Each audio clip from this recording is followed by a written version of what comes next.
நான் உங்கள் Vijay and hello friends. நம்ம இந்த வீடியோவில் என்ன பார்க்க போகிற விஜய் அப்படின்னு கேட்டிங்கன்னா, நம்ம வந்து ஆல்ரெடி சென்னை, காஞ்சிபுரம், திருவாரூர் அப்படின்னு சொல்கிற தமிழ்நாட்டில் வந்து கொஞ்சம் புயல் வந்து நிறைய மழை பெஞ்சு ஒரு சில இடத்துல வந்து தண்ணி அதிகமாக நின்று, ஸோ அதுமாதிரி இடத்துல கொஞ்சம் பிரச்சனை வந்திருக்கு தமிழ்நாட்டில். அதுக்கப்புறம் ஜப்பானில் கூட நிலநடுக்கலாக வந்திருக்கு. அதுக்கப்புறம் ஒரு சில இடத்துல பிரேசில்லாம் வந்து காட்டு தீயாட வந்து கொஞ்சம் அழியுது.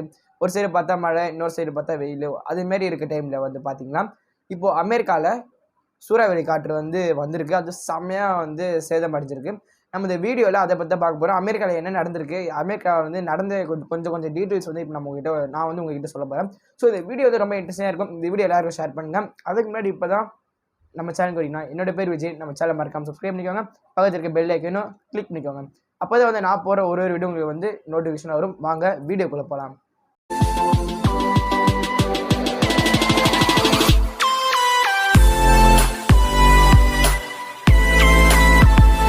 நம்ம வந்து ஃபஸ்ட்டு அமெரிக்காவிலேருந்தே வந்துடலாம். ஏன்னா அமெரிக்கா தான் வந்து ஸ்டார்டிங் பாயிண்ட். அமெரிக்காவில் வந்து மொத்தம் நிறைய இடங்கள் இருக்குது, நிறைய ஒரு டூரிஸ்ட் பிளேஸ் இருக்குது. அமெரிக்காவில் பொறுத்த வரைக்கும் நிறைய பேர்லாம் வந்து டூரிஸ்ட் பிளேஸ் மாரி வந்து விசிட் பண்ணிட்டுலாம் போவாங்க. ஸோ அந்தமாரி இருக்கிற அந்த நாட்டில் வந்து மொத்தம் 6 மாகாணத்தில் வந்து சரியான பாதிப்பு ஏற்பட்டிருக்கு ஒரு சூறாவளி காற்றால். ஒன்றும் இல்லை, 30 சூறாவளி வந்திருக்கு. அதுவும் 4 டைமாக வந்திருக்கு. என்னது 30 சூறாவளி 4 டைமாக வந்திருக்கு அப்படின்னு 120 வாட்டியா அப்படிங்கிறீங்களா? அதெல்லாம் இல்லை. ஒரு டைமில் வந்து 4 இல்லை ஒரு டைமில் வந்து 7, 8 சூறாவளி கூட வந்திருக்கு. அதேமாரி 4 வாட்டி வந்திருக்கு. டோட்டலாக 30. ஓகேவா? ஸோ அதேமாரி கெண்டக்கி மாகாணத்தில் வந்து 1 இல்லை 2 இல்லை 8 இல்லை 9 சூறாவளி கூட வந்திருக்கலாம். அதனால மொத்தம் 4 டைம் வந்திருக்கு. ஆனால் கெண்டக்கி மாகாணத்தில் மட்டும்தான் வந்து சூறாவளி வந்திருக்கா விஷயம் அப்படின்னு கேட்டிங்கன்னா இல்லவே இல்லை. கெண்டக்கி இல்லாமல் இன்னும் 5 மாகாணத்தில் வந்திருக்கு. மொத்தம் டோட்டலாக வந்து 6 மாகாணத்தில் வந்து இந்த சூறாவளி பாதிப்பு வேறு லெவலில் கொடுத்துருக்கு. சரி, ஓகே விஜய், மாகாணம் அப்படின்னு சொல்கிறே, மாகாணம் அப்படின்னு என்ன அப்படின்னு கேட்குறா. இப்போ நம்ம இந்தியா அப்படின்னு எடுத்துக்கிட்டாலே வந்து ஆந்திர பிரதேஷ்னு ஒரு ஸ்டேட் இருக்குது. அதேமாதிரி தமிழ்நாடுன்னு ஒரு ஸ்டேட் இருக்குது. ஸோ அந்த தமிழ்நாட்டுக்குள்ளே இருக்க டிஸ்ட்ரிக்ட்ஸ் இருக்குது பார்த்தீங்களா, அதுதான் வந்து மாகாணம் அப்படின்னு சொல்லுவாங்க. எல்லோரும் தெரிஞ்சிருக்குன்னு நினைக்கிறேன். ஸோ நம்ம இப்போ டாபிக் உள்ள போகலாம். அதுக்கப்புறம் இந்த சூறாவளி காற்றுனால நிறைய அங்கே இருக்க மரங்கள்லாம் வந்து சேதமடைஞ்சு அப்படியே விழுந்திருக்கு. ஸோ இந்த சூறாவளி காற்றுனால இது வரைக்கும் 100 பேருக்கு மேலே வந்து பாதிக்கப்பட்டிருக்கலாம், 100 பேர் வந்து இறந்துருக்கலாம் அப்படின்னு சொல்லி கிண்டக்கி மாகாணத்தில் இருக்க கவர்னர் சொல்லியிருக்காரு. அது மட்டும் இல்லாமல் நம்ம கரெக்டாக வந்து இந்த சூறாவளி காற்றுனால வெறும் 100 பேருக்கு கிட்ட தான் வந்து இறந்து போயிருக்காங்களா அப்படின்னு வந்து நம்மளால சொல்ல முடியாதுப்பா.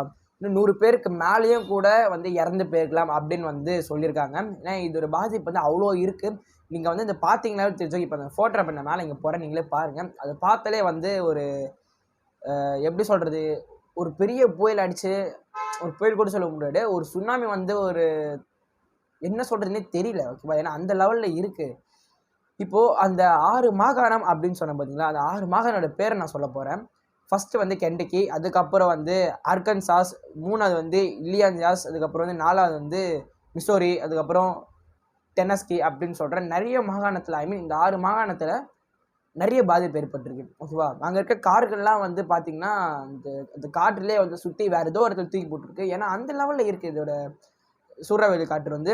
நம்மளால் நம்மளுக்கு வந்து ஒரு 2015 புயலே வந்து நம்மளால் தாங்க முடியல. ஓகேவா? அந்த புயல் நிறைய பேர் இறந்து போயிருக்காங்க, நிறைய பேர் பாதிக்கப்பட்டிருக்கு. அதுக்கப்புறம் ஒரு சில பேர்லாம் வந்து தமிழ்நாட்டிலேருந்து வேறு ஒரு இடத்துக்குலாம் போயிருக்காங்க, இவ்வளோ மாரி புயல் வருதுன்ட்டு. ஸோ மோஸ்ட்லி 2015 இது மாதிரி புயல் வந்ததுக்கப்புறம் திரும்பி தமிழ்நாட்டில் புயல் வருது அப்படின்னு சொன்னாங்க வந்து பாதி பேர்லாம் ஊருக்கு கிளம்பி போயிடுறாங்க. புயலுக்கே வந்து நம்ம நாட்டில் வந்து இவ்வளோ பேர் வந்து பயப்படுறாங்க அப்படின்னா அந்த இடத்துல சூறாவளி காற்று வந்திருக்கு. 1 இல்லை 2 இல்லை 30 சூறாவளி காற்று வந்திருக்கு. அதுவும் 4 டைமாக வந்திருக்கு. ஸோ இது கேட்கவே வந்து ரொம்ப பயமாக இருக்குல்ல. அதுக்கப்புறம் இந்த சூறாவளி காற்றுனால இருக்க வீடு, அதுக்கப்புறம் இருக்க மரம், காரு, அப்புறம் வந்து வண்டி, அதுக்கப்புறம் சின்ன சின்ன பொருள்லாம் பக்கத்தில் வச்சுருந்தாங்க. ஒரு சில பேர்லாம் வந்து இப்போ நம்ம நாட்டிலாம் பார்த்திங்கன்னா செங்கல் வச்சுலாம் கட்டுறோம். அங்கெல்லாம் வந்து ஒரு டிஃப்ரெண்ட்டாக இருக்கும் அந்த வீடெலாம் பார்க்க. அதுமாரி இருக்க வீட்டில் மேலே இந்த தகவலாம் அப்படிலாம் சொல்லுவாங்க பார்த்திங்களா, அதெல்லாம் வந்து காற்றா அடிச்சுட்டு போயிடுச்சு. வீடெலாம் மொத்தமாக சேதப்படிச்சிருச்சு. இப்போது அந்த வீட்டில் நீங்கள் பார்த்தீங்கனாலே வந்து தரமட்டமாக இருக்குது. ஓகேவா? ஏன்னா அந்த சூறாவளி காற்று வந்து அவ்வளோ பவர்ஃபுல்லாக வந்து அடிச்சிருக்கு. இப்போது நான் இன்னும் கொஞ்சம் நேரம் கழித்து உங்களுக்கு வீடியோ லாஸ்ட் எண்டில் நான் சொல்லுவேன். அது கேட்டு நீங்கள் பயந்துடாதீங்க. ஆனால் அந்த சூறாவளி வந்து இவ்வளோ லென்த்தில் இருக்கும் தாக்கியிருக்குன்னா வந்து யாராலும் நம்ப முடியாது. இது வந்து ரெக்கார்ட் பண்ணியிருக்குன்னு நான் சொல்லலாம். இன்னும் ரெக்கார்ட் நார்மல் ரெக்கார்டு இல்லை, வேர்ல்டு ரெக்கார்ட் பண்ணி கூட நான் சொல்லலாம். ஏன்னா அந்த லெவலில் இருக்குது. தாண்டி இப்போ இந்த சூறாவளி காற்றுனால அமெரிக்காவில் இருக்க அந்த 6 மாகாணத்தில் மட்டும் இந்த வீடு, காரு, மரம் இது மட்டும் தான் வந்து சேதமடைஞ்சிருக்கா, இல்லை வேறு எந்த கம்பெனி இல்லை வேறு எதுவும் சேதமடையல கேட்டிங்கன்னா, ஸோ எல்லாமே சேதமடைஞ்சிருக்கு. அது மெயினாக வந்து இப்போ நம்ம ஆன்லைனில் பர்ச்சேஸ் பண்ணுவோம் பார்த்தீங்களா, சின்ன சின்ன மைக்காக இருக்கட்டும், இப்போ நான் வந்து பேசுகிற அக்சசரிஸ், மொபைல் அக்சசரிஸ் எல்லாமே, ட்ரெஸ்ஸு எல்லாமே வந்து ஆன்லைனில் நம்ம சில பேர் வாங்கும். அதில் நம்பர் 1 இருக்கிறது வந்து அமேசான் தான் இருக்கும். ஸோ அங்கே அமெரிக்காவில் வந்து அமேசானில் இருக்க அந்த குடோனில் இருக்கவங்களாம் வந்து கொஞ்சம் பேர் அங்கே சிக்கி மாட்டியிருக்காங்களாம். அதில் ஒரு சில பேர்லாம் வந்து படுகாயம் அடைஞ்சிருக்காங்க அப்படின்னு சொல்கிறாங்க. ஸோ ஒரு சில பேர் அங்கே சிக்கியிருந்தால இன்னும் அந்த மீட்பு பணி வந்து இன்னும் நடந்துகிட்டே இருக்குது. ஸோ அங்கே வந்து அவசர நிலை கூட சட்டம் கூட கொடுத்துருக்காங்களாம். அதையும் தாண்டி இந்த போர்க்கால அடிப்படை அப்படின்னு சொல்லுவாங்க, அந்த சட்டத்தெல்லாம் வந்து வச்சு இவங்க வந்து அந்த வேலை செஞ்சுட்டு இருக்காங்க. ஓகே விஜய், நீ வந்து அந்த கெண்டக்கி மாகாணத்தில் இருக்க அந்த அமேசான் கம்பெனி மட்டும்தான் வந்து சேதமடைஞ்சிருக்கா, இல்லை வேற எந்த கம்பெனி சேதமடையலையா அப்படின்னு கேட்குறீங்களா? வேறு இன்னொரு கம்பெனி சேதமடைஞ்சிருக்கு. அது என்னதுன்னு பார்த்தீங்கன்னா, கெண்டக்கி மாகாணத்திலே வந்து மெழுகுவர்த்திலாம் வந்து உற்பத்தி பண்ணாங்க பார்த்தீங்களா, அந்த கம்பெனியும் சேதமடைஞ்சிருக்கு. அந்த கம்பெனிக்குள்ளே வந்து ஆல்ரெடி 110 பேர் இருந்திருக்காங்கன்னா, அதில் வந்து 50 பேர் வந்து இறந்து போயிருக்காங்க அப்படின்னு சொல்லியிருக்காங்க. இது யார் சொல்லியிருக்காங்க அப்படின்னு பார்த்தீங்கன்னா, அந்த கெண்டக்கி மாகாணத்தில் இருக்க ஆளுநர் சொல்லியிருக்காரு. அவரோட பேர் என்னன்னு பார்த்தீங்கன்னா ஆண்டி பெரிட், அதுதான் வந்து அவரோட பேர். சூறாவளி காற்றுனால வீடுகள்லாம் வந்து சேதமடைஞ்சிருக்கு, ஓகே. கம்பெனிங்கெலாம் வந்து சேதமடைஞ்சிருக்கு, ஓகே. அதுக்கப்புறம் இந்த காரு, மரம்லாம் வந்து காற்றோட காற்று அடிச்சுட்டு மரம்லாம் வந்து கீழே விழுந்து அதில் ஒரு சில பேர் சேதமடைஞ்சு இறந்து போயிருக்காங்க. ஆனால் இதோட மோசமான விஷயம் என்னன்னு கேட்டிங்கன்னா, அந்த மாகாணத்தில் 3 லட்சம் இடங்கள் வந்து கரண்ட்டே இல்லாமல் இது வரைக்கும் இருந்திருக்காங்க. அதையும் தாண்டி 10,000க்கும் அதிகமான ஒரு மக்கள்லாம் வந்து அந்த இடத்துலேருந்து அவங்க வீட்டிலேருந்து வெளியே வந்திருக்காங்களாம். அதையும் தாண்டி அங்கே சின்ன இருக்க முகாம்லாம் வந்து தங்கியிருக்காங்களாம். இது கேட்குறது ரொம்ப கஷ்டமாக இருக்குல்ல. இது 1 இல்லை 2 இல்லை, நம்ம நார்மலாக ஒரு புயல் அடித்தாலே, நம்ம ஊரில் ஒரு புயல் அடித்தாலே வந்து தண்ணி அதிகமாக வந்துச்சு, நம்ம ஒரு இடத்துல வந்து தங்குவோம். ஒரு சில பேர் வீடு காலி பண்ணிட்டுலாம் போவாங்க. ஒரே ஒரு புயல் வந்ததே வந்து நம்மளால் இப்படி தாங்க முடியாமல் நம்ம ஒரு இடத்துல வந்து இன்னொரு இடத்துக்கு போகிறோம்னா, அங்கே வந்து அவ்வளோ பெரிய சூறாவளி காற்று அடிச்சிருக்கும். சூறாவளி காற்றுலாம் சும்மா கிடையாதுங்க. அது சூறாவளி காற்றுலாம் பார்த்தீங்கன்னா ஒரு இடத்துல ஃபார்ம் ஆச்சுன்னா அது வந்து அப்படியே கொஞ்சம் தூரம் சுற்றி இருக்கிற இடம் ஃபுல்லாக டேமேஜ் பண்ணிட்டு வந்துடும். ஓகேவா? அதில் அந்த சூறாவளி காற்று வந்து இவ்வளோ டேமேஜ் பண்ணி வந்திருக்கு. கேட்கறதுக்கு வந்து ரொம்ப கஷ்டமாகவும் இருக்குது. ஸோ இப்போ நான் வந்து என்ன சொல்ல போகிறேன் அப்படின்னா, நான் முன்னாடியே உங்களுக்கு சொல்லியிருப்பேன். ஓகேவா? ஸ்டார்டிங்லேயே வந்து சொல்லியிருப்பேன். நான் வந்து லாஸ்ட்டாக உங்ககிட்ட ஒன்று சொல்கிறேன் அப்படின்னு சொல்லி.